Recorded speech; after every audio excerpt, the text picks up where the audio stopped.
off, Santa. Bearded fuck.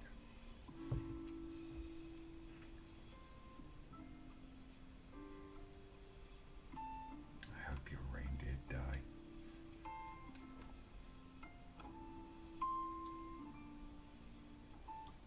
That's all I want for Christmas.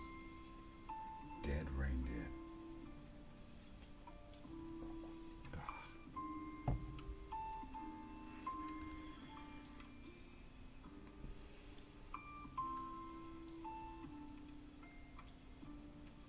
Fuck off with them elves and all. Look what you did to elves. Like turning a wolf into a chihuahua.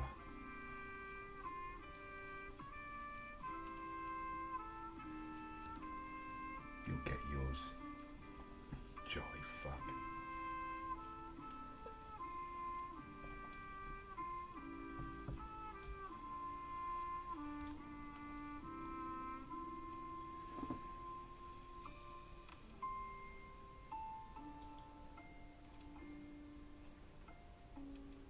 That's enough of that.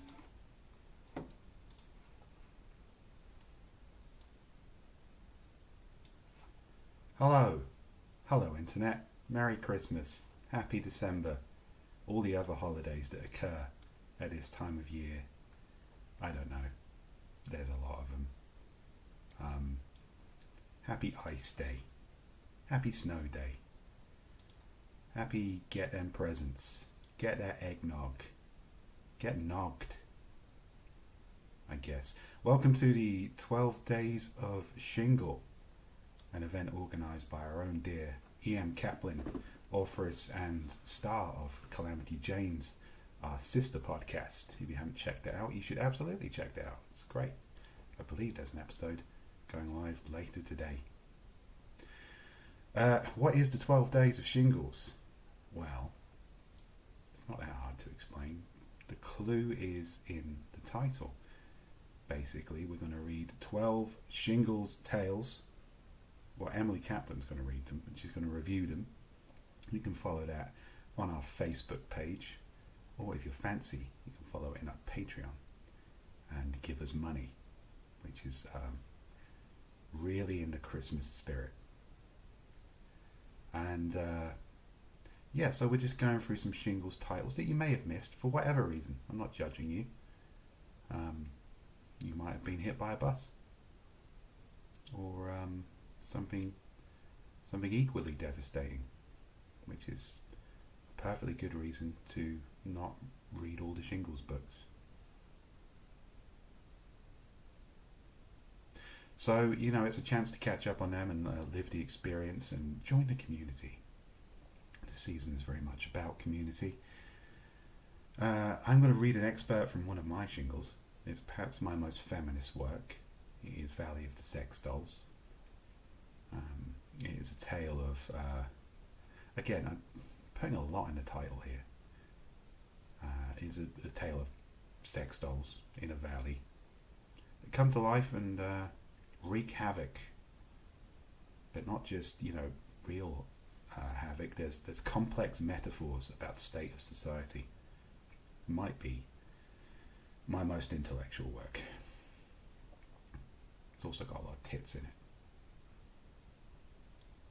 So who's out there in internet land today? It's Friday night. Are you watching YouTube? I'm not lonely, you're lonely. Come on, where is everyone? I was hoping somebody would be here to tell me if my mic is working. Am I just moving my mouth right now? I mean, I am moving my mouth, but are there words coming out? Well, let me just check the Discord and type in, where is everybody? I know you've all got lives, but equally, this is inconvenient for me. So, you know, get your priorities straight. It's Christmas. It's time to check in on your your creepy relatives. Hey, I like to party is in the chat. Hello, Steve. Hello, I like to party. Zach, good to see you again, buddy. Audio is fine. Oh, thanks, man. Cheers. I like to party. We can hear you. That's all I want to hear. That's all I want to hear. I feel good now. It's great. You may be wondering why I'm wearing a scarf indoors. It's not because it makes me look dashing.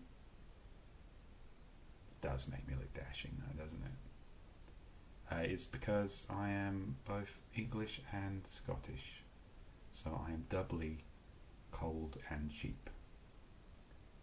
Merry Christmas. Alright, well, there are at least 2 people watching this bad boy, which is 2 more people than I had a minute ago. So maybe we should start a reading.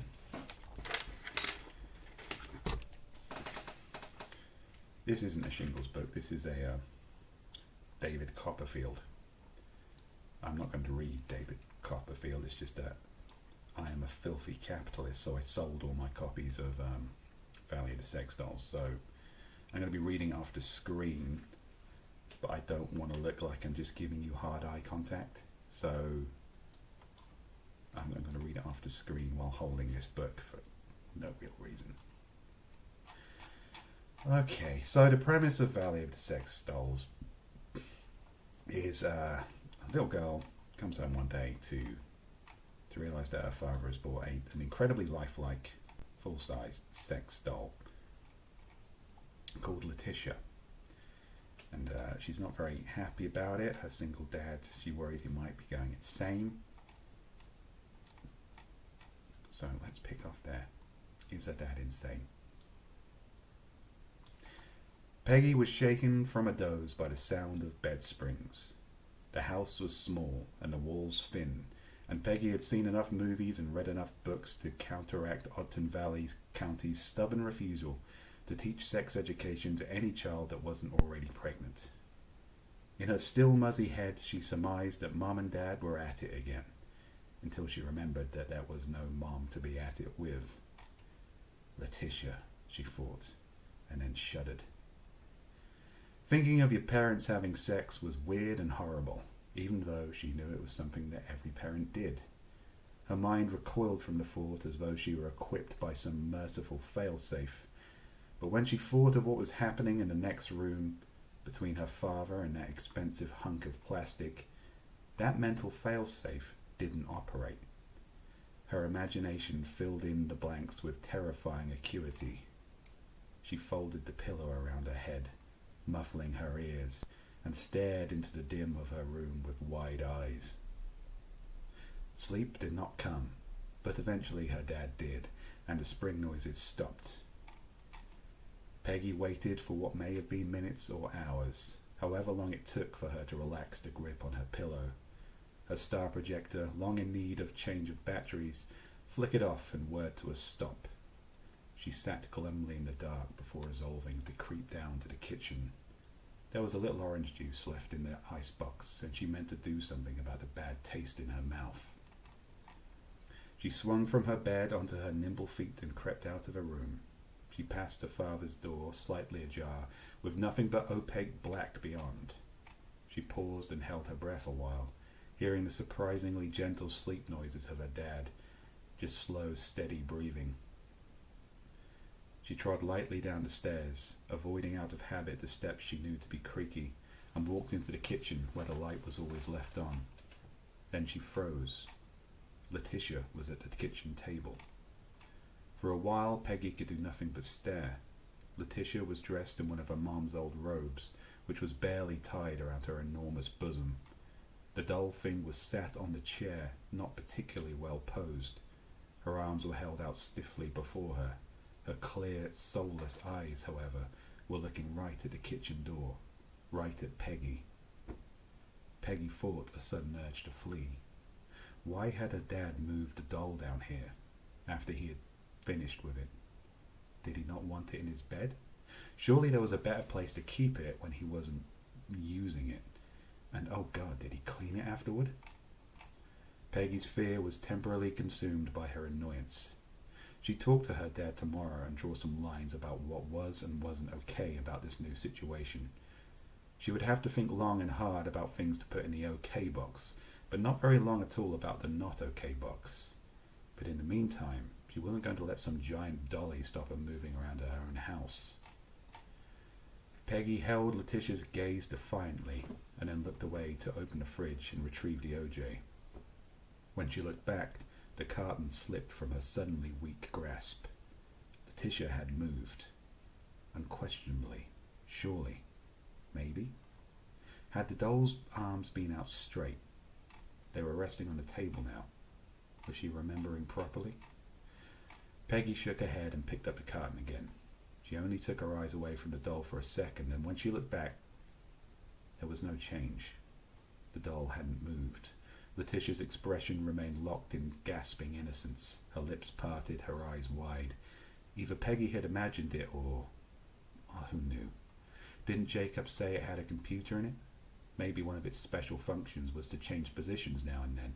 It didn't matter. It was just a creepy, porny doll. Even so, turning her back on it was hard, and going up the dark staircase even harder. No kid liked going up the stairs in the dark, and every kid knew the cardinal rules. You didn't look back, because what if something was there? And you didn't run, because what if something chased you? With a straight back and her head locked into a forward position, Peggy walked calmly up the stairs, careful not to make a sound. She stopped briefly at her father's door to hear the reassuring sound of his breathing, and then walked into her room, and without turning around, slowly shut the door behind her. Then she placed the OJ carton on her desk and climbed quietly into bed, pulling the duvet around her ears so there was only enough room to peek out from. Then she stared at the door handle for an eternity until she fell asleep. Holy shit, sex dolls are scary. Probably. I don't know from personal experience. I didn't research this story as thoroughly as you might think I did. So get out of your head. Leland Crawford, Alone Together. Yes, yes we are. Did I pick a weird time to do this? What time is it in America? In your unnecessarily huge country. What 3 times is it in America right now? God, you guys are obnoxious sometimes. Can't you just have one time, like the rest of us? Jesus.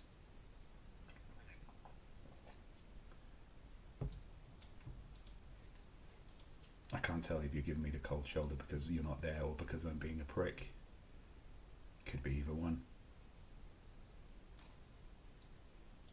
I'm going to assume it's the first one. And the second one. Alright, let's continue the excerpt. I just need a little drinky poo there to keep the old voice muscles working.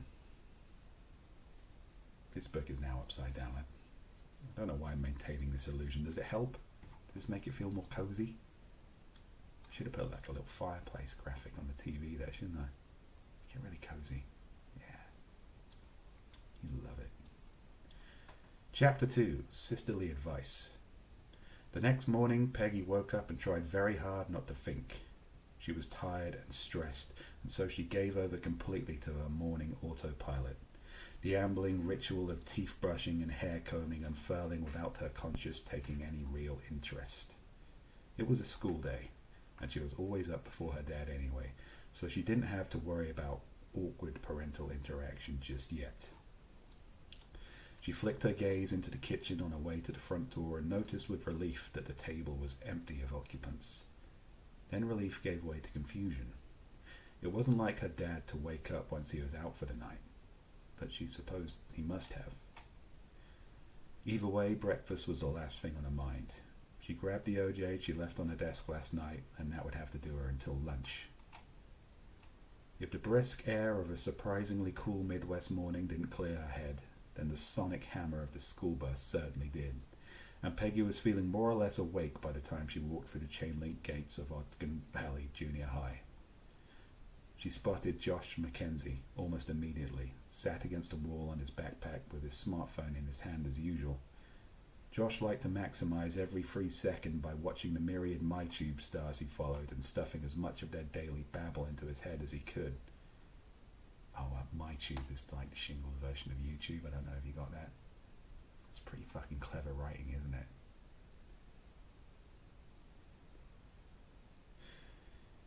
He looked up with a familiarly resentful expression as Peggy stood over him. "Oh, hey, Peggy, you look like shit," he said, casually. "So do you," Peggy replied. She meant it, too. It wasn't just the standard insult exchanging that punctuated most of their interaction. Josh's eyes were... I wish I hadn't called this character Josh. Quite hard to say after 4 beers. Josh's eyes were more glazed and red-rimmed even than usual. "Yeah," he said. "I didn't sleep much last night. My mom and dad were really going at it." "Oh, gross, Josh." Josh snorted. "Not like that. I mean, they were arguing."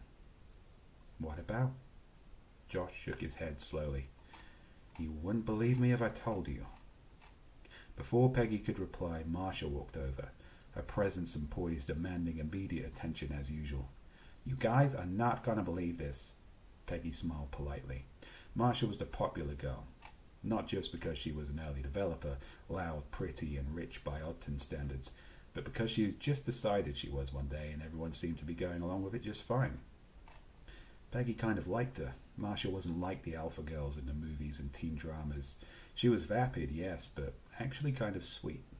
Marsha's idea of being Miss Popular seemed to consist of getting as many people to like her as possible, hence her daily rotation of gossip magazine chit-chat would routinely include even the withdrawn Peggy and the mostly oblivious Josh. Marsha opened her mouth and in a single breath said, "Do you remember how I told you my dad wouldn't buy me a corporate cafe limited edition power spa and boardroom combination playset for my 11th birthday because it was a big expense and he already got me the custom Audi TT that transforms into a nail bar?" Peggy exchanged a look with Josh. Marsha was such a raw force of nature when it came to the pleasantly mundane that it was difficult to keep track of exactly what first world problem was currently bothering her. She was like a hurricane of harmless bullshit. Sure, Marsha, we remember that," Josh said, unconvincingly. "Well, you'll never guess," Marsha continued. "You'll never guess what he comes home with last night." Peggy and Josh nodded in simultaneously agreement. They would never guess. "He come home with a full-size dolly. I mean, this thing must have been way expensive. It probably cost more than like 100 corporate cafes. And you know what? It wasn't even for me. He says I can't have one until I'm older. I mean, don't get me wrong, I'm super over corporate cafe. What am I, like 6 years old? But still." "Wait," Josh interrupted. "Your dad bought a doll? Like a grown-up sized doll? Kind of looks like somebody stuffed a Kardashian with Jell-O?" Marsha put a finger to her lips. "I kind of thought it looked like somebody put Cardi B in a condom and squeezed her real hard in the middle." "My dad got one too."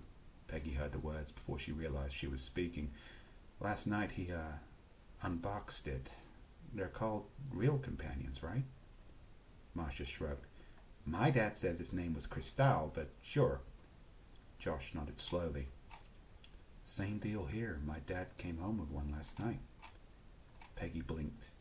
She knew Marsha's dad was single, but Josh's parents were definitely still together. "What did your mom say?" "She hit the fucking roof," Josh said. "That's what they were arguing about last night." "I think I can see where she's coming from," Peggy offered, tentatively. "Well, duh," Josh sighed.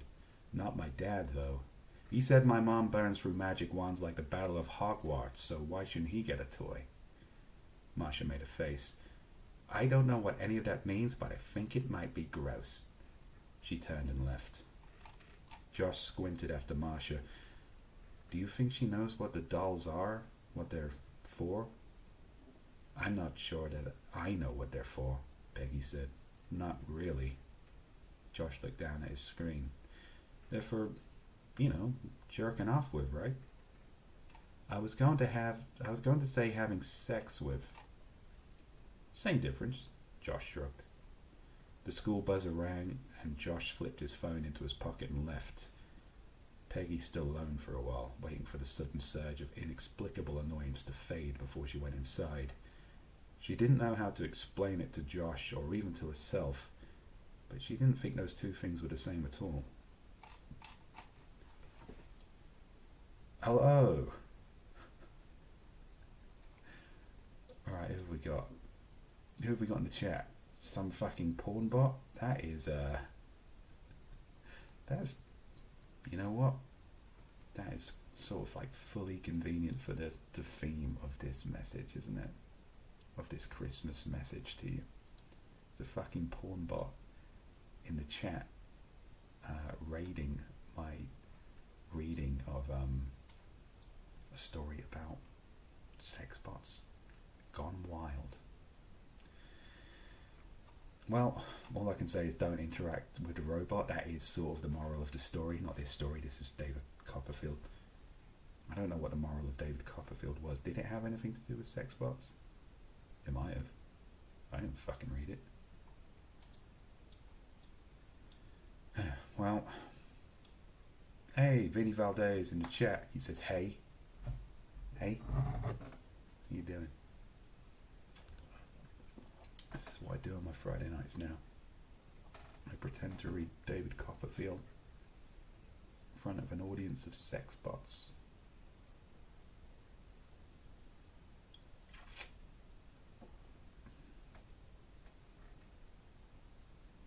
What do you reckon? Should I continue? Are we enjoying this story? Has everybody bought into the 12 Days of Shingles? I know I have. I'm not going to read the entire story, by the way. You have to pay for that shit. It's like 99 cents. So show me the money. Show me the loose change.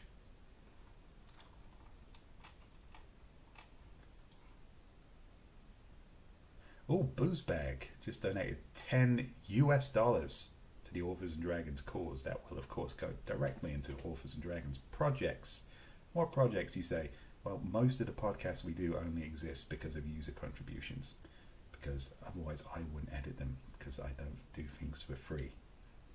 Well, I do things for free. I do a lot of things for free.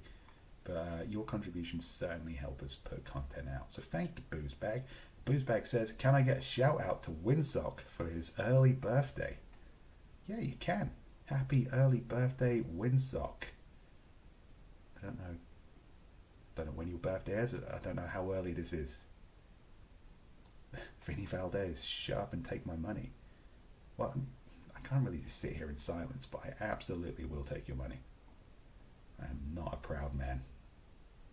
I'm wearing a scarf indoors. Happy birthday, Windsock. For wherever that may be. Alright, okay. Should we carry on a bit? Now, I'm using like a normal mouse at the moment. I normally have like a fancy Mac grade mouse, but it ran out of battery or some shit, and I can't afford to replace it because it's a Mac mouse. So now I have to use an ordinary mouse like a fucking idiot, and I'm scrolling around here like some kind of caveman. Okay, alright, here we go. The next part of this. The school day came and went as it usually did. Peggy thought of her school days like an elastic band. They stretched out, full of tension and potential pain, and then the final buzzer sounded and they snapped instantaneously back into a wiggly mess that you put in your pocket and forgot about. Sorry, I just have to make a brief disgusting noise. Pardon me. The weather had picked up, and Peggy was in no hurry to get home anyway, so she decided to walk home via the mini-mall to see if she could spend the handful of dollar bills she kept scrunched up in her backpack pocket for just such an occasion. The mini-mall didn't have a lot going for it. An okay shopping, a liquor store, a long-abandoned Hello Kitty sex emporium. The rest was mostly dry cleaners and take-out food places. It was only slightly less boring than the rest of Ogden, unless you went there after dark, when it became really exciting, providing your idea of excitement was getting stabbed by meth addicts. But better still than the prospect of comic books and candy was that Typhoon Mary would be there. Mary was a friend of sorts, By night she was a stripper at the Dollar Bill Club and lived in the Sweaty Palms Motel across the street from the mini-mall. Mary spent her days standing outside the liquor store and networking, as she put it, which seemed to consist entirely of smoking cigarettes and handing out business cards to hunted-looking men. Mary was an unlikely friend, but Ogden Valley was a small place, and when Peggy's mom had left, Mary was one of the few people who stopped her in the street and told her how sorry she was, and to keep her chin up, and did she want a cigarette maybe. Peggy had declined the cigarette, of course, but since then had always chatted amicably, and with Mary being one of the few adult women in her life that wasn't a teacher, Peggy had come to enjoy their interactions. Peggy had never asked how Mary knew who she was or found out that her mom had left, but she suspected that her dad wouldn't have been the first man to sigh his problems into a stripper's cleavage, and probably wouldn't be the last. Peggy also never asked why Mary was called Typhoon Mary. She felt that she could probably puzzle it together, but instinctively knew that doing so was a bad idea. "Hey, kid."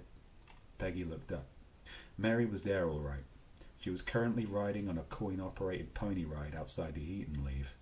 She was dressed in her usual, a pair of PVC shorts that disappeared into a butt crack like they were vacuum sealed, and a high-cut tank top that covered just enough of her boobs that she wouldn't get arrested.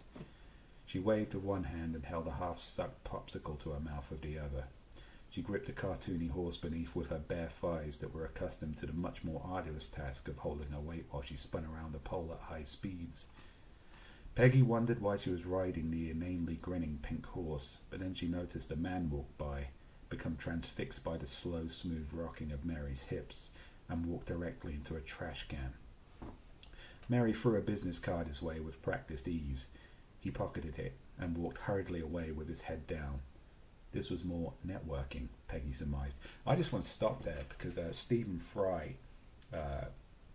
had to hold up his entire Harry Potter narration because he couldn't say pocketed it. Oh shit! Now I can't say it. Well, I just fucking beat Stephen Fry there. So I hope you. I was about to call you fuckers. I hope you people. Oh my god, that's worse. I hope you guys appreciate that. Okay, where was I? Hi! Mary elegantly dismounted the horse and sucked the remainder of her popsicle down her throat in a way that would have made a close-up magician scratch his head. Another man walked into the same trash can. "Hey, Mary," said Peggy. "How's tricks today?" Mary lit a cigarette and scowled. It was difficult to tell how old Mary was under the wig and makeup. She could have been a severely overworked 25-year-old or a 40-year-old in really good shape. "Slow, kid," she said. "Last night we had one customer at the Dollar Bill Club. That's unheard of, even for a school night. Ever seen 7 exotic dancers fighting for a lap dance with one customer? That guy's lucky to be alive." "Not a good night, huh?" Mary shook her head. "That's why I'm dispensing with my usual level of subtlety today. Need to drum up some business. I've got my 401k to think of." "Gotta hustle, right?" Peggy grinned. Mary tipped a wink. "That's right, kid. Work hard, make your own money, don't be in debt to no one. It's the only way a girl can get ahead in life." Mary opened her tiny purse and pulled out a Chonka bar. She looked at Peggy and raised an eyebrow before snapping it in half and offering her a piece. Peggy smiled and took the sticky chocolate, cramming it entirely into her mouth. The two women stood a while, cheeks full of chocolate gunk, jaws working up and down furiously. Mary crossed her eyes. Peggy wiggled her eyebrows. Mary straightened her back and threw a military salute. Peggy began to tap dance. Mary's eyes widened and she doubled over, spitting out the chocolate goop onto the pavement as she laughed hysterically. "You win again, kid," she said after a while. Peggy spoke through a mouthful of delicious goop. "Don't mess with the best." Mary wiped her mouth. "Not like I need the calories anyway. So, how are things at home?" Peggy nodded her head while she finished chewing and swallowing. "Not great. My dad is... I don't know. I don't think he's doing too well." "Oh?" Mary squatted down until she was level with Peggy. "You know you can talk to me about anything, right? Us girls, we stick together." Peggy felt herself blush. "It's a little weird. I'm not sure I can explain it. Try me." Peggy tried to line up her thoughts. feeling the tension in her tummy rising up in anticipation of the sweet release of sharing. But then something behind Mary caught her eye. "Letitia?" she gasped. Mary frowned and turned around, her eyes widening. "What the shit is that?" Peggy's mouth gaped. She could have sworn it was Letitia, somehow floating along next to an old man in a tracksuit, but then she noticed little differences. Lighter hair, paler skin, bigger boobs. It was a real companion, all right, but not her dad's, and, astonishingly, it seemed to be moving by itself. "What the fuck is this, Arno?" Mary snapped. The old man in his tracksuit looked up with feigned astonishment. He was an oily-looking guy, missing a fair few teeth, with what was left of his suspiciously black hair plastered to his scalp with what might have been cheap product or some naturally occurring grease. "Why, Mary doll, I didn't see you there." "Oh, really?" Mary put her hands on her hips. "That's what you said last night when I caught you jerking off outside my motel window." Arno shrugged his skinny shoulders. "What harm is there in an old man tending to his private business? So what if I happen to be in the vicinity of your window?" "No harm at all as long as you're paying me," Mary snapped. "Now answer my question. What the fuck is this?" She leveled a well-manicured finger at the real companion. Arno grinned wetly. "This is my woman. This is Lucille." "Lucille, huh?" Peggy peered around Mary's broad hips. She noticed that Lucille was in roller boots, and the old man, Arno, was pulling her along on what looked like a dog lead. Mary walked around the doll. "So, this is the next step down from being a peeping Tom, is it? Fucking Barbie's trailer trash cousin?" "Don't you talk about Lucille like that," Arno snapped. "She's good to me. She takes care of my needs." Mary arched an eyebrow. "Oh, really? Even those special needs of yours?" Arno's grin turned sly.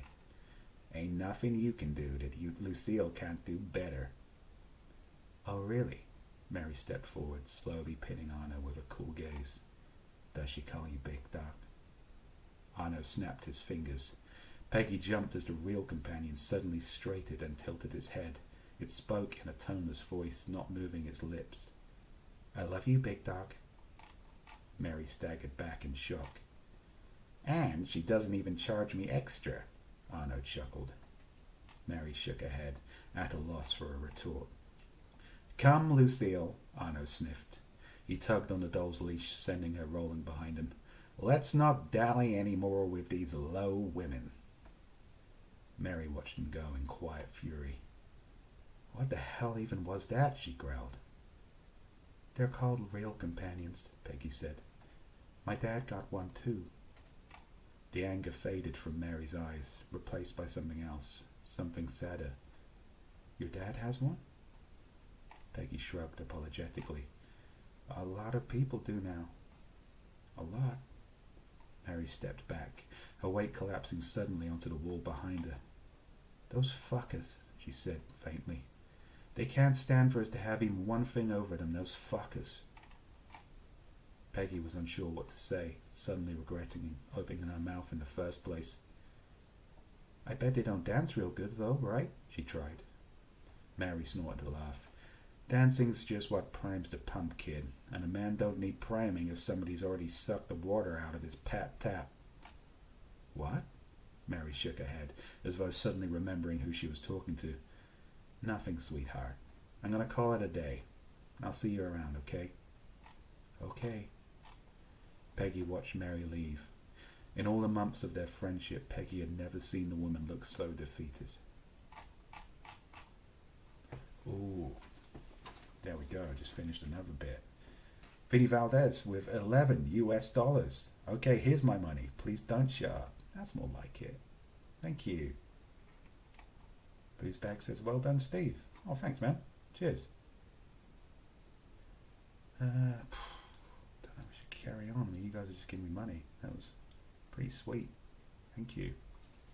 That will probably go into some exciting Authors and Dragons project. I don't know what, off the top of my head. We'll think of something. Don't worry, it'll be fine. Now, should I continue to read this, or should I go and pee? What would Robert Bevan do? That's what I like to ask myself in times of uncertainty. What would the big RB do? He'd probably piss into this bowl while making eye contact. I'm not going to do that. I don't need this channel demonetized. Not when we made a sweet $21 today.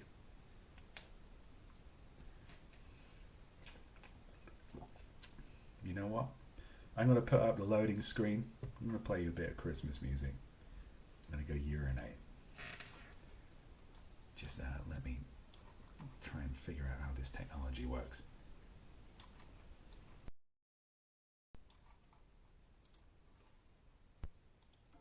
Okay, I'm pretty certain no one can hear me now. I should probably let that guy out of my basement.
Man, thank God I muted this mic.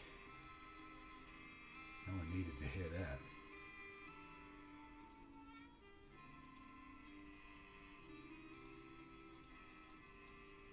I should probably pull my pants back up before I start this, just in case. Yeah, they'll never know. They'll never know.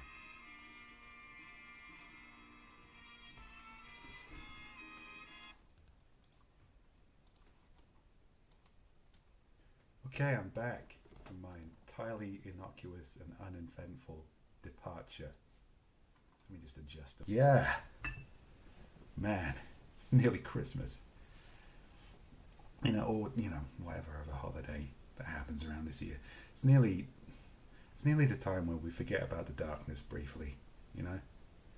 Whether you worship Jesus or Buddha, or if you're like me and you worship only yourself and the void and nothing in between. Christmas. Cheer up a bit. Be a little bit jolly. Get drunk. In a Christmas movie. I can't remember the name of it. It might have been a dream I had. Anyway, who do we have in the chat? Is everybody hanging in there? Boo's back. Vinny. Leland. Zach. I like to party. Pornbots. Are you with me? Okay, let's continue this reading. Let me just get my street. Is this valuable? No, it's got a date on it. I feel like maybe I should not be using this for a Shingles prop, that maybe it's valuable to someone. I don't know. I don't care. Okay, let me use my stupid poor person's mouse and bring up the thing I'm reading from, the story. Valley of the Sex Dolls, that's the one. Just going to make a briefly disgusting Christmas noise. That's what you get when you've had too much Christmas juice. Okay. Chapter 3. Family. The sun was starting to set when Peggy finally reached her street. The identical little houses lined up on the cracked pavement and squinted with dark windows into the harsh orange light. She could already hear the whoops and crashes and peeling wheels of those preparing for dark. After the day she'd had, Peggy was looking forward to nothing more than curling up on her bed with a book and her tablet.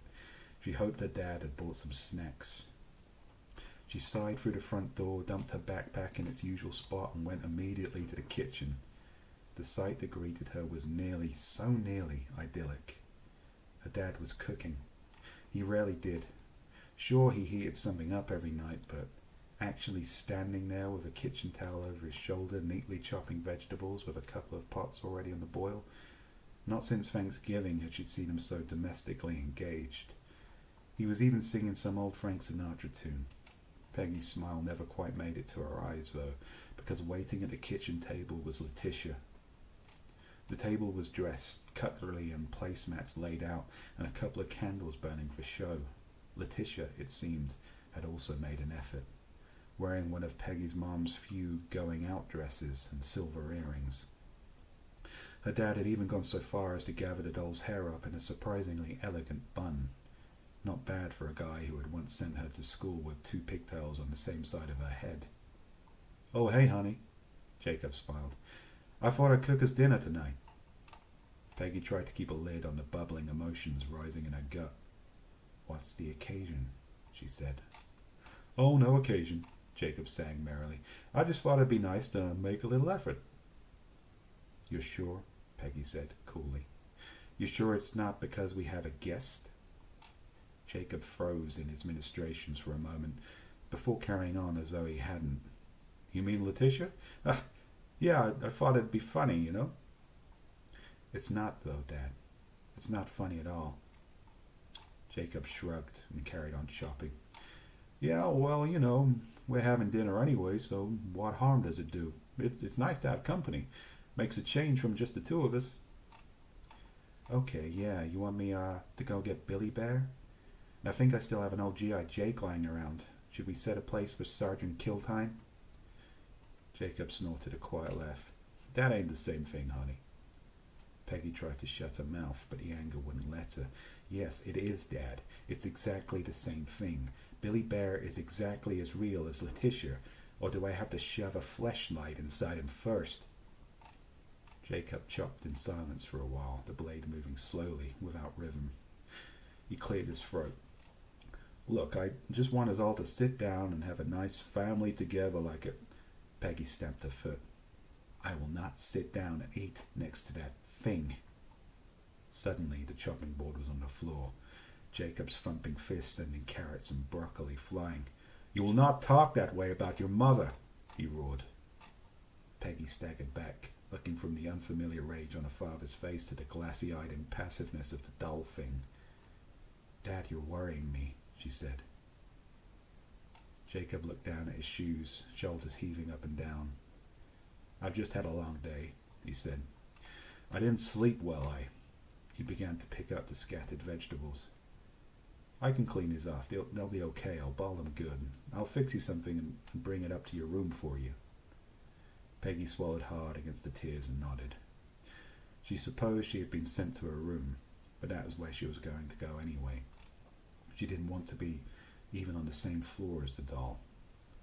Once she reached her bed, what was left of her resolve cracked, and the tears came fat and heavy. She put the pillow over her head so her dad wouldn't hear her, and then she wrapped the duvet around herself, and without really meaning to, fell asleep. That wasn't really a funny chapter, was it? That was kind of sad.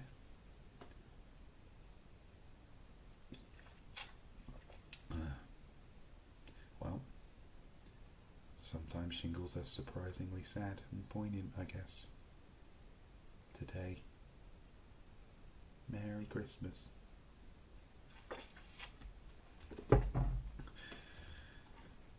When Peggy awoke, the lights in her room had been turned out. She lay in soft confusion for a while, her eyes adjusting to the bright moonlight phasing through the curtains. On her desk was her dinner and a glass of water. How long had it been there? She was in her t-shirt and underwear, and she realized with some embarrassment that her dad must have taken her jeans off without even waking her. Had she been so tired?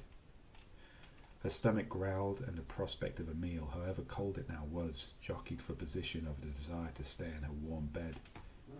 She sat up, her eyes puffy, feeling the soothing lightness in her chest that a good cry will bring. She blinked hard, clearing her eyes, and stared wide-eyed into her room. When she saw Letitia, sitting on her desk chair by the bedroom door, she didn't feel fear at first. She felt instead a sense of unreality, suddenly sure she was dreaming.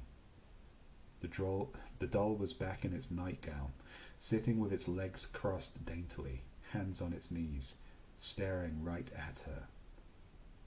"This is my room," Peggy whispered.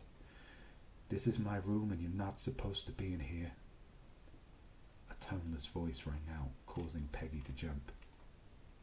"Be a good girl," the doll thing said, its lips not moving.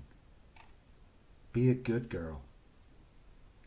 Peggy's flesh crawled, and she thought she might slip into panic then. But she was premature in her terror. What happened next was far more awful, far more dreadful. Letitia stood up. She did not stand like a human.